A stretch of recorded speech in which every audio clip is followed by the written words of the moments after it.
Chris Cuomo here. Welcome to News Nation. We who gather here know our politics is broken. In fact, we know it's actually more than our politics that is broken.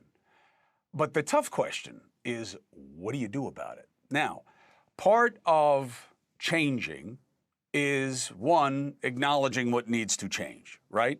I see three components to our kind of macro struggle, what all of us are involved in. Three dynamics, each and all, play out every day in the news, and how it gets played by both sides is also part of it. Now, first, we have a dynamic that is about heat versus light, okay, which is drama versus insight, okay? And we are all drama. Our heat to light ratio is way off. Example, the ICE raids in the news. That's why I'm talking to you about this. Close to 500 migrants detained at the Hyundai plant in Georgia. The right says, see, proof, we're working for the American worker. Meanwhile, you notice that you haven't heard much about any of this from the left? Well, why not? Is it because it was mostly Koreans and not Latinos that they swooped down on? For the left, they gave a lot more attention to much smaller raids in upstate New York. Why? Because they were in New York and that will generate more heat? Or is it because they were undocumented Latinos and largely parents? Is that what it is? Are you cherry picking the people you care about? It's all about the heat. Where is the light? What's my point? The raid is not the light, okay? Exposing why these people are here, hired in the Georgia case by a major corporation. Why aren't you rounding up the employers? Capitalism without conscience is just greed. And it is the employers that broke the system that Congress has refused to reform. Where are the cases against the employers, who in many cases, they're not just employing people illegally, right? Isn't that a crime? Isn't that a felony?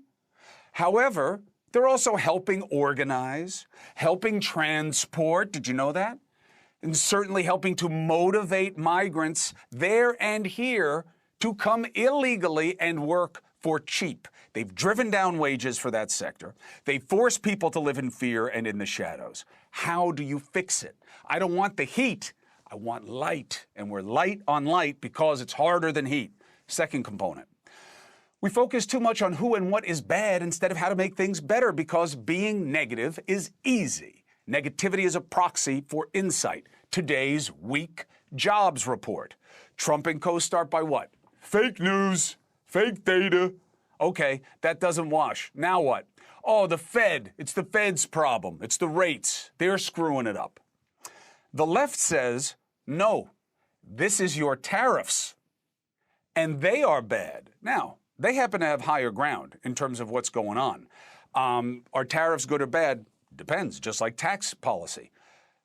Taxing everywhere with everyone, a lot, all at once, was risky.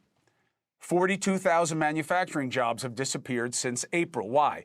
Well, continued innovation in terms of manufacturing, which is why the jobs left in the first place. You know, it wasn't just because of cheap labor, it was because of a reduction in the need for labor as innovation increases. But also labor costs are going up in part because of the tariffs. But what would be better? Democrats always say they have created the most jobs, right, compared to Republicans. How would you do that now? Tell us. Obsess on that, not why Trump sucks. And these manufacturing jobs, this is supposed to be the battleground, right? These are the jobs that MAGA said that they were going to build up. And who's getting hit the most by these loss of jobs? Black and brown people, certainly on the lower socioeconomic levels. Those are the very people that Democrats are supposed to be fighting for, right? Another example of all about what's bad versus talking about what's better. Now, you want another one? Here's another one from today. Play the sound of the president. On the National Guard, have you decided which city that you want to go into next? Yeah, I have. I have. I'm not going to say it now, but yeah, I have. We're going to go into another place and straighten it out. Now, if it frustrates you that he won't tell you, I get it, but he made the right play politically. Oh, I wonder where it is. Do you think it's New Orleans? Do you think it's Chicago? Do you think it's there? And the media eats it up, right? And then all the little pay-for-my-take people are going to try and predict things, right? There's no downside. There's no accountability for them. The draw of the unknown. Instead of what should we be talking about? Do we have crime problems in this country? Yeah.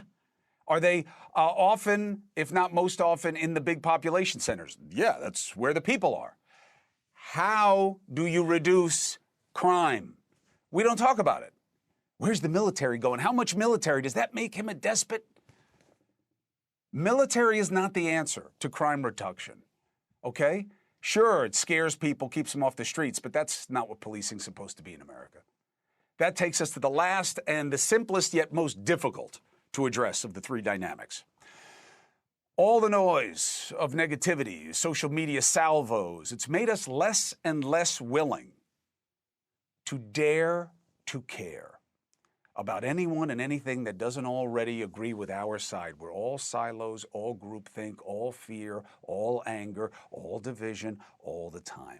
And as a result, we have a huge information and empathy gap in society right now. How many of you, I don't even know if you know this, I say one thing, oh, you're the best, thank you so much for being a voice of reason. Then I say something you disagree with, I don't know why you went full MAGA and why you... Do you even know that you're doing this? That you are all or none all the time? Well, it's good and evil. No, it's got to be about better and who can make it that way. Now, the obvious at home is about how much we're us and them now. Guys don't even call themselves Democrats and Republicans anymore. It's us, it's them. It's them versus us. Right? All the time. And all that one side wants is to destroy the other side and see them as bad people, not just wrong, bad. And then you have how this now applies to issues of concern, like what's happening in Gaza. If it's about the treatment of Gazans, right, which many on the left say that's what they care about, okay, good. Why are you silent about what Egypt just did? First of all, have you seen the barrier between Egypt and Gaza in Rafah, by the way? Does that look like brotherhood to you? Egypt, again today, said they will not open their borders to let Gazans flee into their country. Why? Oh, you see throughout Eastern Europe and elsewhere, people are taking in Ukrainians. Why? We have enough. We have enough of them. What are you saying? Too much is a problem? Why? Every conflict, every war, all of those brothers in the Middle East do not stand up for these people except with their mouths against Israel.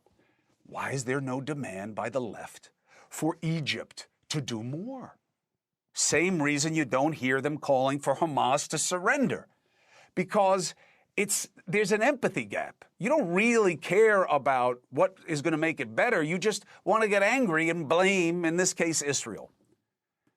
So let's look through the lens of these things, and let's get into something now which is very, very controversial. Florida's Surgeon General, Dr. Joseph Ladapo, said a few days ago this.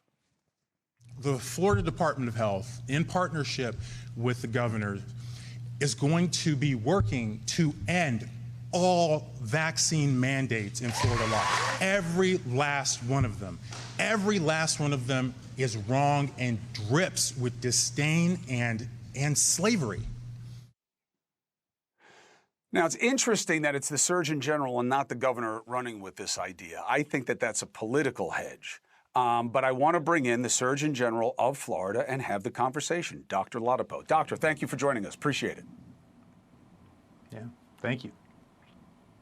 So, Doc, you're not a politician, but let me hit you with the main optic of resistance to your policy recommendation, which would be the President of the United States, who said as gently as he could, which I guess is a nod that he must like you, that be careful.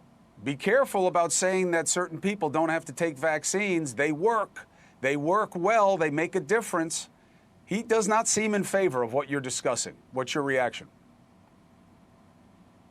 I didn't know. That's the first time I'd heard that the president said that. But, you know, I'm not trying to make any recommendations for President Trump. I'm simply, as I've been doing since my tenure here and years before then, just saying what I believe is right. So that's what I have to say.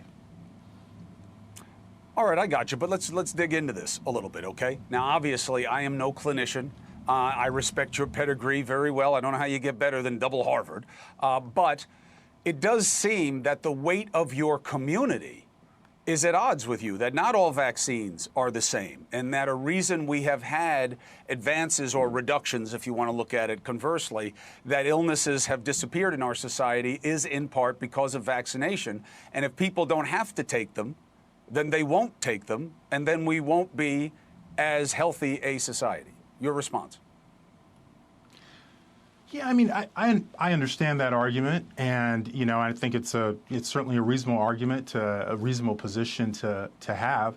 I would say that the reason that I made this statement, it wasn't, you may, if you listen to the speech, I didn't say anything about any vaccines being effective or ineffective, because it's not about that. It's probably actually, during this job, I mostly had scientific discussions, but this one is actually more political because it is a philosophical discussion. And the philosophical debate is about whether parents' rights should prevail when it comes to the health of their children, or whether the government's rights or the government's interests, however it perceives those interests should prevail. And I personally have zero doubt that the correct position, particularly for society that values freedom and wants to preserve freedom, is that parents must prevail. Parents must prevail. But why should, look, I'm a parent. I have 3 kids, right? And we made our own vaccination choices. But because there was discretion given to us in that regard, but there were consequences with the discretion.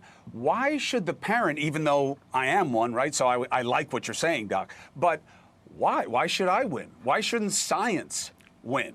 Why shouldn't people like you win, who we empower to make recommendations based off science? And they say, no, I get that you don't like vaccines, but you're not as smart as Ladapo. And he says that these vaccines work, and we want within our kid community to not see measles or mumps or rubella or polio. And we don't want other kids to be more subject to contagion because you're not vaccinated. So you don't get to decide for everybody else, just for your own kid.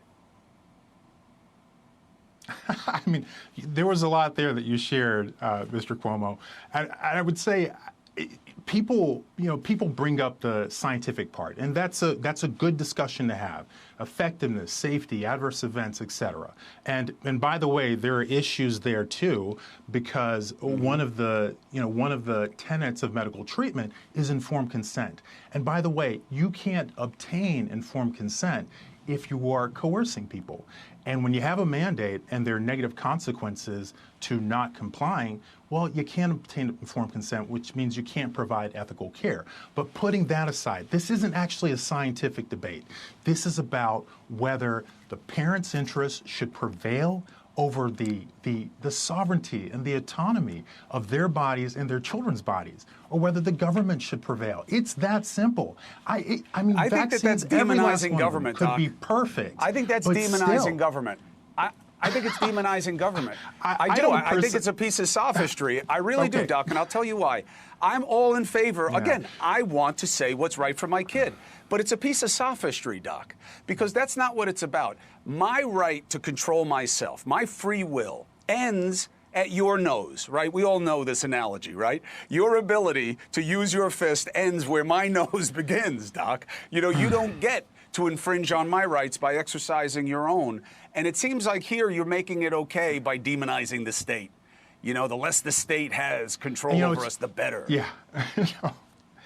That's actually another debate, but I'm not trying to open that area. It's interesting what you just said, Mr. Cuomo, because you just talked about one party imposing on the rights of the other party, and if you listen to what you're saying, you're basically saying that this is a situation where the government gets to impose on the individual's rights and preferences, and people can believe that. I personally believe that that's wrong, that the more freedom that we give people, particularly over their bodies, we're not talking about seatbelts here. We're not talking about, other things that we do in society. You got to pay for stuff when you get your gas. You don't get to get your gas and walk away. We're not talking about that. We're talking about your body.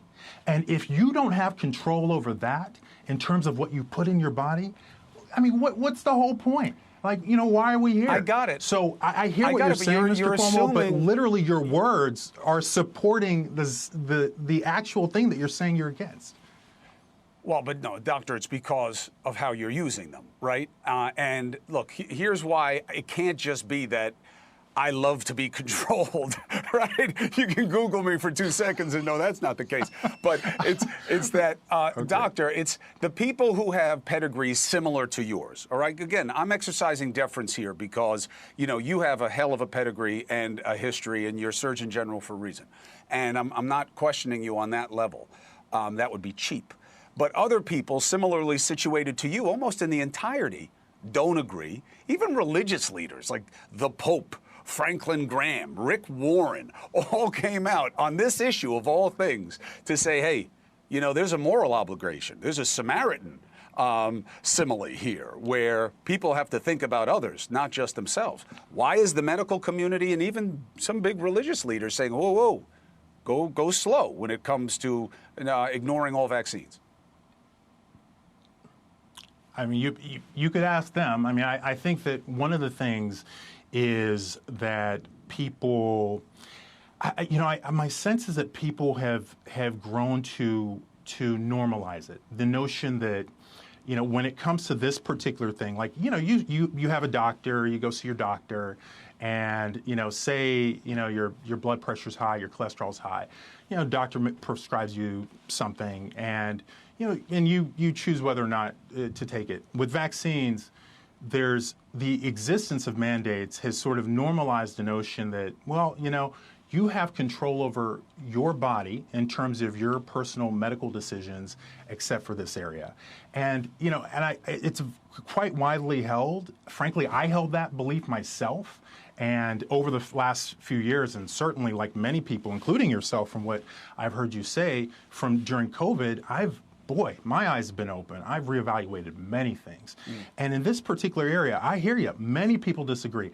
I could live on this earth for 1,000 years. I will never, for once, believe that it's okay for a government to make the choice over what you put in your body, and for that to be more important than your personal preference about what you put in your body. It will never change. Same thing for your kids. It's a very simple truth, in my opinion.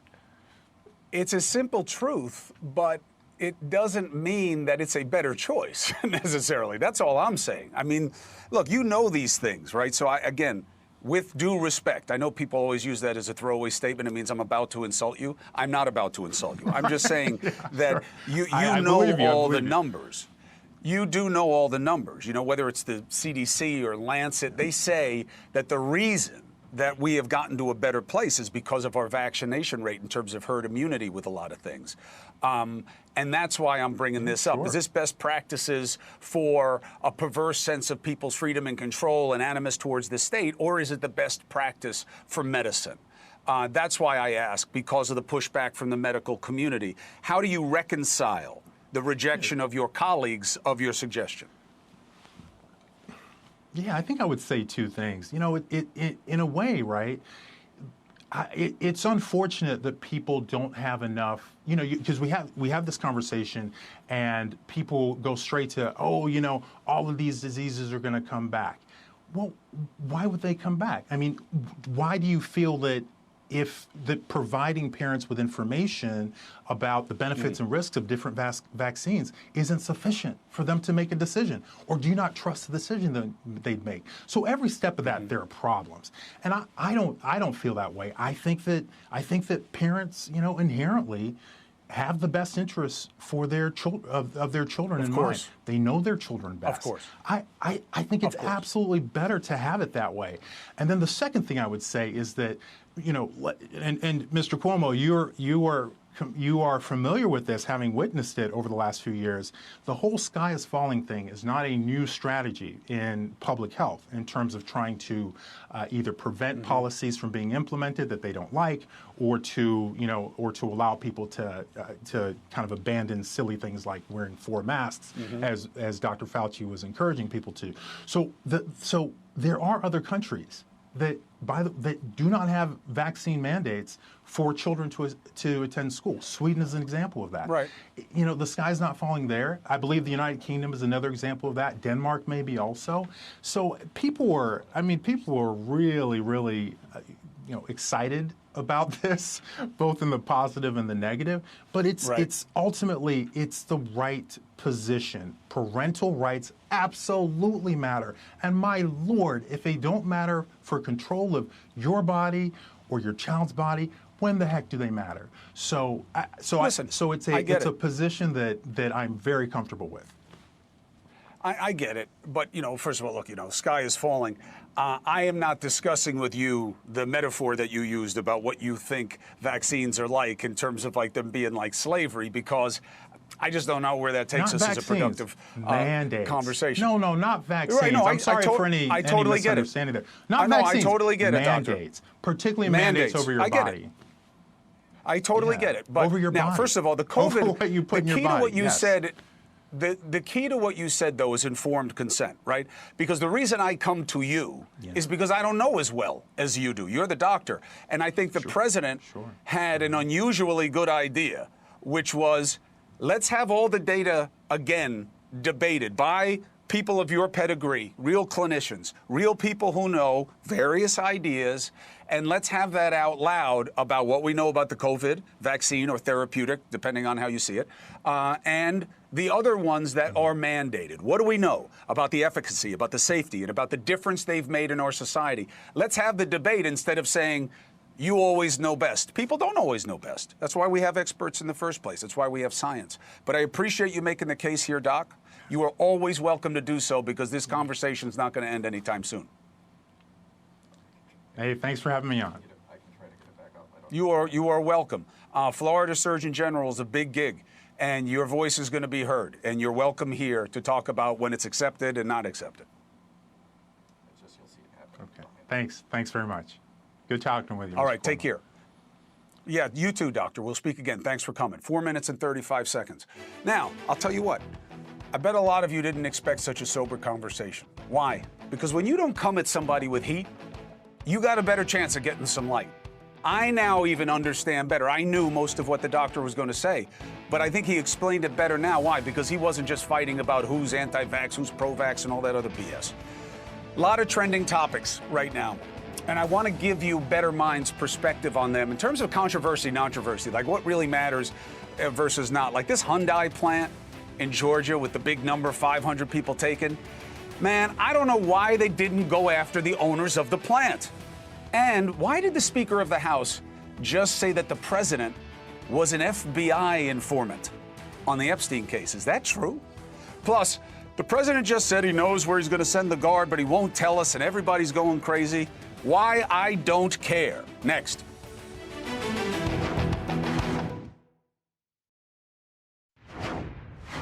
Former Democratic Ohio State Senator Nina Turner, a professor and a philosopher of politics and politics and government in her own right, and Republican strategist, smart, great at messaging, Pete Seat. Good to have you both. Thank you very much. Pete, here's my problem with what this no mandates thing sounds like to me, which is demonizing the state, demonizing Big Brother. If you guys are all pro-choice with your body now, all of a sudden, where'd that go on reproductive rights? I didn't want to play gotcha with Dr. Ladapo because I think it's cheap. But in terms of the politics and the messaging here, so if it's all about me and what I feel like doing with my kid, no matter what it does to the health of your kid or anybody else's kid, why don't you guys have that same posture when it comes to reproductive rights, that it's Nina's choice about what she does, and that the state has no business telling her what to do about it? It might be cheap, Chris, but I think it would have been a fair question to ask the Surgeon General of Florida. And I am in complete disagreement with where he stands and where Governor DeSantis stands on this issue. What I thought was most intriguing about that interview you just conducted is what the Surgeon General did not say. I can stand with him on parental rights, but he didn't follow that up with, I believe vaccines are effective and useful and you should still get them. I just don't think the government should force it upon you. I think that would be a perfectly responsible and acceptable policy stance on this. But I want to add, Florida has built a foundation of misinformation and disinformation when it comes to where they stand on healthcare. Dating back to COVID, it was seen as the state of freedom. You didn't have to wear masks. You could go anywhere and do anything. And about a third of counties actually had a mask mandate. And it wasn't until later in 2021, about a year and a half into the whole ordeal, that Ron DeSantis finally eliminated those mandates. Same thing is happening now. We're going to get rid of the mandates on vaccines. Well, guess what, folks? The Florida legislature is actually going to have the final say in a lot of these vaccine mandates. So it may not even happen. That's a fair point, Pete, about the process. Nina, where is the opportunity in this schism within MAGA on this issue? I mean, the president has given you the clearest signal you can get that this is the fork in the road. Operation Warp Speed was his baby. And it can't be that he wants a Nobel Prize for it, but the vaccine sucks and no one should have taken it. Those two things don't go together. What is the opportunity for the Democratic Party, such as it is, on this? You're absolutely right, Chris, about the president and Warp Speed. And also the president in some interviews was asked exactly about immunization and measles. He said the kids have to get those vaccinations. So changing his mind now. Chris, I don't necessarily want to frame it as the opportunity for the Democrats as much as what is the opportunity for us as a society. Certainly having a conversation about rules that were in place or beliefs that were in place in the 20th century and how they measure in the 21st century is fair.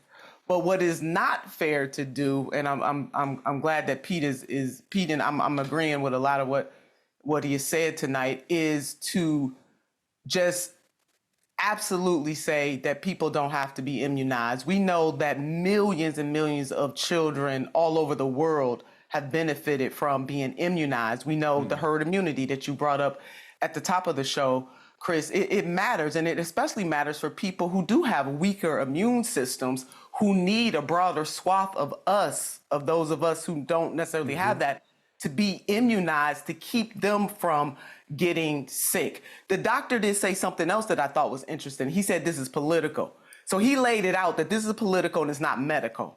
I believe that I might be wrong, Chris, but I get the impression that he was told to come out here and do those things. Now, maybe he believes them, but in some ways, I think he's denying the Hippocratic oath that he took to become a medical doctor. To do no harm. Hippocrates never said that. Isn't that interesting? He got all the credit for the Hippocratic Oath. He never even said it. It makes up for poor Elbridge Gerry, who gets killed with gerrymandering when he did not have this evil intent that it has become today. All right, so now here's another one that I wanted to leave alone, but you know what? My producer was right. It's just too sexy. Listen to what the speaker just said about the president of these United States. And he's not saying that what Epstein did is a hoax. It's a terrible, unspeakable evil. He believes that himself. When he first heard the rumor, he kicked him out of Mar-a-Lago. He was an FBI informant to try to take this stuff down. The president knows and has great sympathy for the women who have suffered these unspeakable harms. Did he just say the president's an FBI snitch? Pete? Pretty much. Chris, the president is a Hold chameleon. on, Pete, did you hear what I just said? Did you just hear that the president was a CI for the FBI? Talk about deep state. Pete, did I just hear what I thought I heard? That's the first time I've seen or heard it in its entirety. And you want to say, well, if that's the case, Mr. Speaker and Mr. President, why didn't you just say this from the very beginning? But right. You just touched on it, Chris. The deep state. Let's play along. Let's say it's true. would President Trump want to say that he was working along with the quote unquote deep state? That in and of itself could be damaging to his political reputation. So I'm curious to see where this goes. As Jesus said, snitches get stitches. Jesus Look, I did mean, not. He did turn over some tables, Chris. Now that he did do. He did. He did. He let the money changers have it. He let the money changers have it. You know, he did. Go ahead, Nina. Let me tell you what matters about this. I mean, the president is a chameleon. This is just, he is some kind of special and the world is not ready.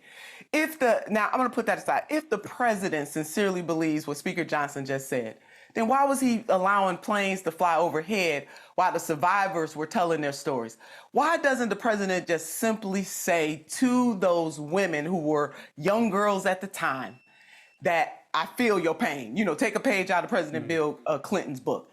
And you know what? We're not going to stand for this and let the chips fall where they may legally. I get we got to redact and protect some people because not everybody who was affiliated with Epstein, we got to lead, not everybody that was affiliated with him knew necessarily the vile nature of him, but far too many people did. And the president can come out and say that we're not going to protect these powerful people. I'm standing with you. I see you. I hear you. Yeah. And I'm with you. But now to say, Speaker Johnson is saying that the president is with these women. The president has not said that once, Chris or Pete, as far as I know. No, Pete. I mean, here's why Epstein won't go away. Okay, it's not because of the truth. It's because of the cell. And you made it a boogeyman. You made it a function of bringing down the rich and powerful, who it turns out don't just have more money, but they are into eating babies, or whatever stupid mythologies were sold at the time. And you said you'd be transparent. And sure, you can say, oh, if the women have names, why didn't they come out before? I'm not mad at them. There's no responsibility on them. There's a responsibility on the government. And you campaigned on transparency, and you consistently screw us about it. The UAPs, Kennedy, Dr. King, and now this. Why don't they just put out whatever they have? Be careful. Thomas Massey saying John Paulson is one of them. I can't believe he hasn't sued him yet. But do you think it doesn't go away until they give more stuff away? This could dog us as long as the moon landing has dogged us, Chris. I think no matter what comes out, there will be segments of the Republican side and segments of the Democratic side that are unsatisfied and think something is being hidden. I will tell you, I have never been a fan of this. I want justice for those survivors, but the whole Epstein story itself is infuriating to me because there are people who believe that government is only competent when it comes to conspiracies, that somehow they can execute these extravagant conspiracies without leaks, without anybody knowing what's going on, but they somehow can't run Obamacare or Social Security effectively and efficiently. It makes no sense to me. Yeah, we got to be very careful about attacking what sustains us in this society. We love pulling at the threads, but that's why I have you guys to speak reasonably about things. And Nina Turner, you do that 10 times out of 10. Pete Seat, you too. Thank you very much for being about what's best for all of us, not just some of us. Appreciate you both. 4 minutes and 30 seconds. So, you've been following the Baby Emmanuel story? Oh, my God. Body, baby, missing, murdered at the hands of the parents. History of abuse and neglect. Seemed to be cooperating with police. But now they say it wasn't us. Here's the question for us tonight, okay? How did this guy pass a court-ordered child abuse class with flying colors when he may well be a killer? Where did the system fail? How do we fix it? Next.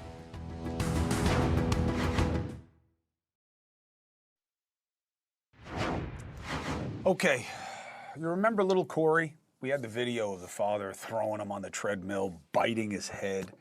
The dad had been reported to child services more than 100 times. Corey, of course, died. Here we go again. The system doing the least to help the ones we say matter the most. That brings us to 7-month-old Emmanuel Haro. Yesterday, his parents, Jake and Rebecca, pleaded not guilty to murdering their 7-month-old son. Now, investigators say they did it, and they were cooperating at first. What do we know? The kid died between August 5th and August 14th. Why? They say abuse at the hands of the parents, but where's the body? Jake, the father, was already on probation for beating his 10-month-old daughter so severely that the kid is blind and nearly brain dead. How do you not go to jail for that? Instead, when it happened, he got a deal. He pleaded guilty, by the way, to a count of willful child neglect. I don't know how beating is just neglect. And was sentenced to 48 months probation, 180 days of community service. The judge said he deserved a break. According to the New York Post, the father passed a court-ordered child abuse class with flying colors. Counselors praised his parenting skills and considered him a low risk to reoffend. And now the kid is gone. I want to bring in a former prosecutor to talk about a policy and a prosecution issue. Matt Murphy, all right, did the job in California, and he's joining us from CrimeCon in Denver. Thank you for joining me, brother. It's good to see you. Likewise, Chris. Let's do micro, then macro. Micro is, how do you do a prosecution if there is no body? Because there is a presumption to the layman that if there's no body, there's no murder. So I've done 5 of these in California, all successfully. And it's one of the biggest, it's a very common sense question. A lot of people have it. But the bottom line is, Chris, juries do not like giving the benefit of successfully disposing of the victim's remains to a criminal defendant. And of course, the Haros are they're presumed innocent at this point, but juries really listen to this evidence. And they're easier cases than a lot of people think. Okay, so the facts aside, we go to the system. Is the system, is CPS or whatever it's called in California, is it just a uniquely broken / flawed / system? Because I got to tell you, I mean, look, in their Corey case, the guy was reported 100 times for abuse. Why does this happen? Well, as we've talked about before, Chris, you and I, on other cases, a lot of times this is a cascade of failure. A lot of times it can be at different levels, either the DA's office, social services, social workers, things like that. In this case, based on everything I've reviewed, this lands squarely, I believe, on the feet of the court that gave him this sentence. It's important for everybody to remember that this program that the New York Post was talking about, that was after the court already gave him that massive and I believe hugely inappropriate break. The abuse that he subjected that first child to was so horrific. She's going to suffer for that for the rest of her life. And I got to tell you, I don't see any conceivable way that is not a state prison case. I know the DA of Riverside. He is a no-nonsense pro. And his comments publicly, it's very rare. And I'm a practicing lawyer in the state of California. I'm not criticizing the judiciary. But that is when you roll the dice on something like this, I really believe we have to give great deference to the safety of children. The system is supposed to work that way. And I think this one lands right at the feet of this judge. Matt Murphy, appreciate you. Enjoy the CrimeCon. Thanks, Chris. Pleasure as always. All right, be well. Thank you. 4 minutes, 15 seconds. All right, so I got a bolo for you, all right? I almost wish this didn't involve the Trump family because it would allow us to focus on how much of a concern stable coins and crypto are in terms of getting it right in terms of their influence on society. But you do know that the Trump family has made billions in the last couple of weeks, right? I know how you went crazy about Hunter Biden and the Burisma and all this. Billions. And they are creating policy in the White House to help them make more. Do you know what I'm talking about? You will next.